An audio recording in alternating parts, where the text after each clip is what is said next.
Hello, it's me, Kat, and I'm here today with a gift for you, and this is our Friday Patreon video.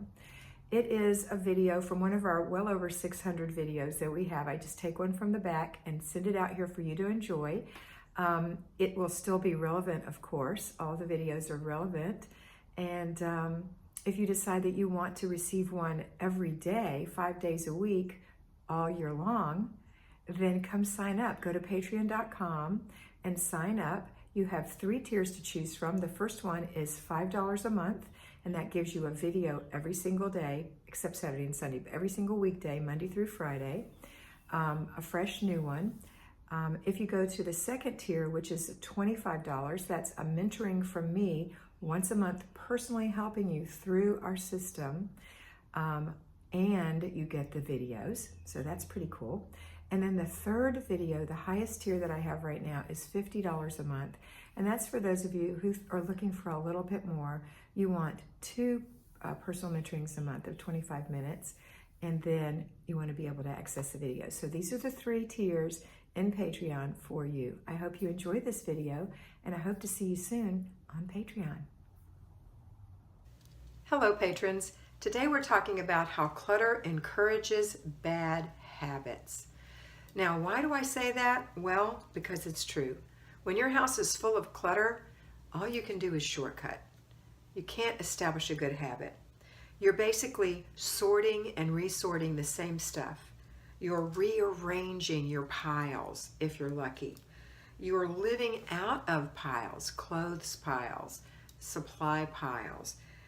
So what happens to your routines during this clutter invasion? If you're not actually attempting to get rid of the clutter, what happens? Can you do a morning routine? Can you even make your bed? Maybe you're living in your bed and there's stuff piled on it. I've had fly babies who sleep in a bed with stuff piled on the other side, or don't sleep in their bed at all. So making the bed may be out. I'm talking about extreme clutter, but even in a little bit of clutter, how can you get things in your drawers? How can you put your clothes away? So suddenly you've got a big pile of laundry and there's no place to put it. You're going to live out of a pile of clothes. How are you going to wipe your sink out and swish your toilet if you can hardly get to the sink? You know, if the sink is so cluttered with things around it. How are you going to hang up your towels if the towels that you have are in the laundry pile and there's not even a place to hang them in the bathroom because you've got so much other stuff in there? Or how are you going to empty the dishwasher and put your dishes away when there's no places to put the dishes? And so the dishes pile up. So think about all the routines that we try to do. Now in the FlyLady system, we do our morning routine before the children and help the children in their morning routine. But it's almost impossible to help a child in their morning routine and let them do it themselves if the house is a mess, because they can't do the things they need to do. So you're encouraging that bad habit. Now let's talk about your basic weekly plan. How are you going to do a weekly home blessing hour if there's no place to vacuum? There's no place to dust. There's no place to, well, you can't switch the sheets because I've told you about the bed. What about wiping the mirrors and the spots on the mirror? Can you even get to the mirrors? And how about what else do we have? Emptying the little garbage cans. Can you even, do you even have a garbage can in there? Are you even using a garbage can, or is the whole room a garbage can? So the basic weekly plan for the weekly home blessing hour is kind of blown. Car and purse would be the least of your worries if you have that much mess. Planning and desk day is probably non-existent. You're just going to catch as catch can. You're not balancing your checkbook. You're not making a menu. You're mainly eating out because it's too depressing to eat in. So that's why clutter encourages bad habits. And you'll be late. All the things you don't want to have in your life can be traced back to clutter. It really can. So I want you to think about that as you're decluttering. Remember, 4 days a week, I want you decluttering unless it's all gone. And remember, there's clutter that's out in the open, and there's clutter that's hiding in the closets and the drawers.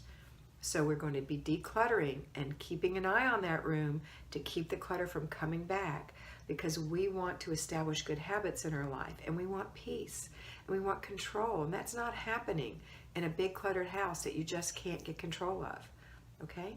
All right, so that's why clutter encourages bad habits, and that's how we can stop that, stop it in its tracks by starting today. Start today by decluttering and doing your routines as best you can.